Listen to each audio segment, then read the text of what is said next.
This is the National News Desk, America's News Now. Good evening, and thank you for joining us. I'm Dee Dee Gatton. As we begin this week, a murder in Charlotte, North Carolina is sparking questions about public safety amid President Trump's crime crackdown. We have team coverage. Kayla Gaskins in Washington as lawmakers call for criminal justice reform. But first, Ryan Smith at the live desk with the latest on this horrific attack. Ryan. Dee Dee, this horrifying crime here now sparking a firestorm of criticism here toward those local officials out of Charlotte, North Carolina. The attack captured here in newly released surveillance video, now emerging as a flashpoint, really, in a national debate over how cities are now addressing violent crime, mental health, and transit safety. The president here weighing in today. I just give my love and hope to the family of the young woman who was stabbed in Charlotte by a madman, a lunatic. She's just sitting there. So they're evil people.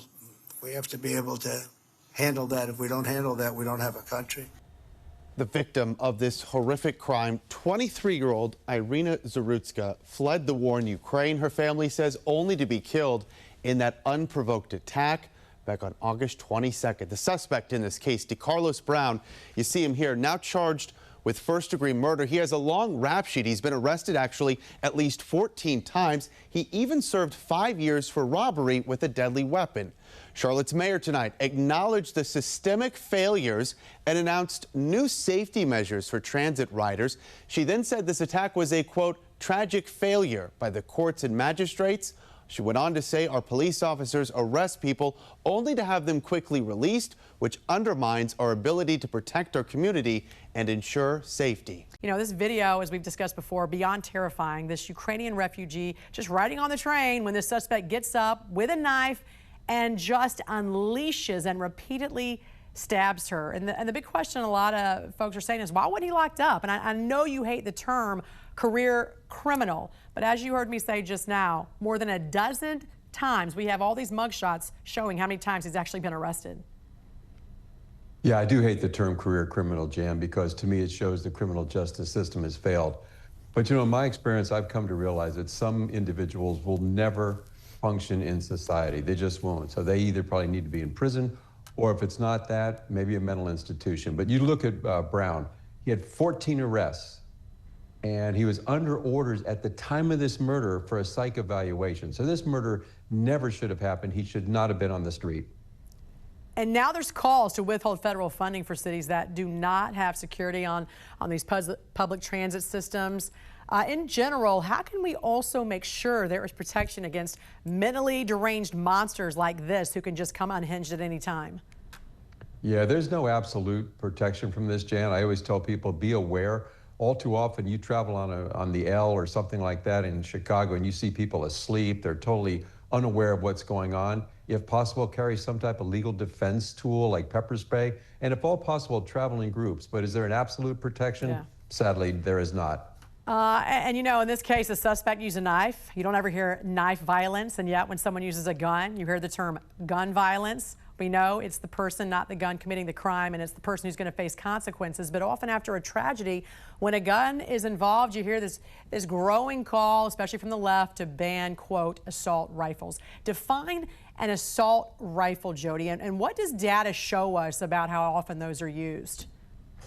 Yeah, it's sad, Jen. Whenever something bad happens, a tragedy like this, people have this, they feel compelled to do something, but they focus on the wrong thing. They focus on the tool. They focus on the actual weapon. If you talk to most of the people calling for an assault rifles ban, they couldn't even tell you what the designation AR in an AR-15 stands for. It actually stands for Armalite Rifle. That was the company that designed the M16. So what is an assault rifle? If we go back to the 1994 assault rifle ban, it had to have two of the following components: a pistol grip, a folding stock, a flash suppressor, a bayonet mount, and a grenade launcher. So do these weapons look scary? Yes. Can they be deadly in the hands of a criminal? Yes. But all firearms can do that. So I think you have to look closer at what the data actually says. And then, quite frankly, the Second Amendment gives law-abiding American citizens the right to bear arms. And quite frankly, you say, when you look at the stats and you look at the data, AR is clearly not the issue. Tell us more about this. Yeah, Jen, whenever I hear get rid of all the weapons, ban them in the United States, I'm always reminded of that horrible incident in 2016 in Nice, France, where basically an ice cream truck killed 86 people and injured 458. So evil is going to find a way. They're just, if it's not a weapon, it's going to be a truck. But let's look at guns in the United States. Variety of sources. We don't have a national gun registry, but let's say for sake of discussion, there's over 500 million firearms in the United States. The assault rifles, as they call it, are actually AR-15s, comprise about 30 million firearms. So that's about 6% of all the firearms. And ARs actually make up about 20 or 30% of all rifles. So now let's look at the weapons that are used in murders. This is based on 2023 FBI data, which is the last complete year. So there were over 18,000 homicides with firearms. Most of those, as you might guess, were committed by handguns. Rifles were used in 541 incidents. So that's about 2.4%. And keep in mind, that category is all rifles.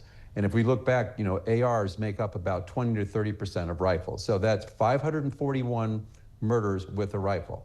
So let's compare that to other weapons. Would you be surprised to know that hands, fists, and feet using personal weapons accounted for 665 murders, 2.9%. So if we look at the lethality of weapons, hands, fists, and feet are more lethal than rifles. And I think that's an important fact to consider. Knives used in this horrible attack on that Ukrainian woman make up about 7.1% of the murders. So clearly, ARs are not the issue when we talk about murders in the U.S. Yeah, and as you say, evil will find a way irregardless of what is banned. All right, former head of the Chicago PD and veteran FBI special agent in charge, Jody Weiss. Great to see you, sir. Thanks for joining us. Thank you, Jen. Have a great day. You too. Instead, failed leaders like my state's governor, tough to call him that, rail against President Trump and the Republican Party in an attempt to defend their own dangerous soft-on-crime policies. These soft-on-crime policies don't just defy common sense. They put real lives at risk. The whole world witnessed this when over the weekend a video was released of a 23-year-old woman boarding a train in Charlotte, North Carolina.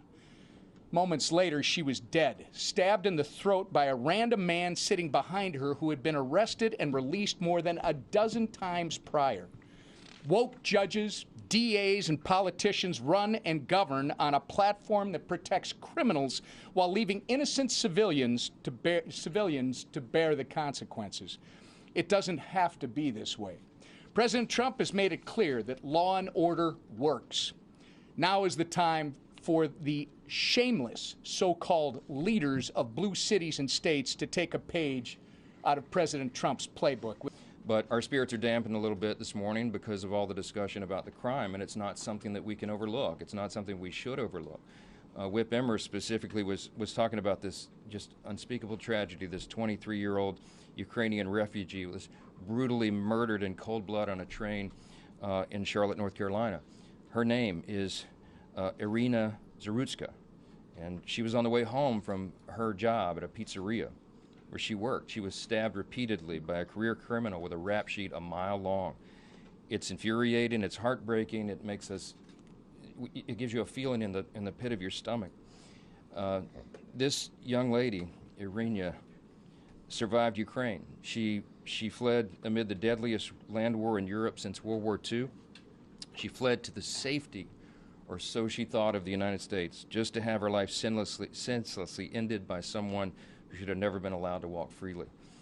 This individual, DeCarlos Brown is his name, was arrested and released 14 times. Yeah, more than a dozen, 14 times. We don't have to live like this. President Trump is proving that every single day in our nation's capital. And the leader Scalise, was talking about that. Since cracking down on violent crime in the district, roughly 1,700 arrests have been made. Now, you may say that's a small portion of the population. It's just a small fraction, in fact. But somehow the city feels and is much safer. Everybody needs to think about why that is. The Trump administration and local law enforcement know that it's always in every city relatively a select few individuals who are committing most of the crimes. And that's been true in D.C. as well. They're enabled by these soft-on-crime policies that were discussed here, and even softer prosecutors and prosecutions. And criminals have relentlessly abused the public and the public spaces. We just want to say this loud and clear, and we're demonstrating it. This is not just talk, this is action. Republicans are in charge, and when Republicans are in charge, those days are over. The days of allowing soft on crime, we're not going to do it. Now, here's what is stunning to me. If you only read the New York Times, the Washington Post, or most of the other mainstream outlets, you don't know anything about Irina's heartbreaking story. For some reason, many national news outlets have refused to cover it. It's social media that has amplified the story and made everyone pay attention to it. And Axios shamelessly reported that this was, quote, fuel for the MAGA messaging battle, as if it's some sort of contrived problem. Watch the video for yourself. It's a tragedy. It's a completely avoidable tragedy that deserves the nation's attention. For now, all we can do is pray for the family, the Zarutska family, and continue our calls for the swift application of justice.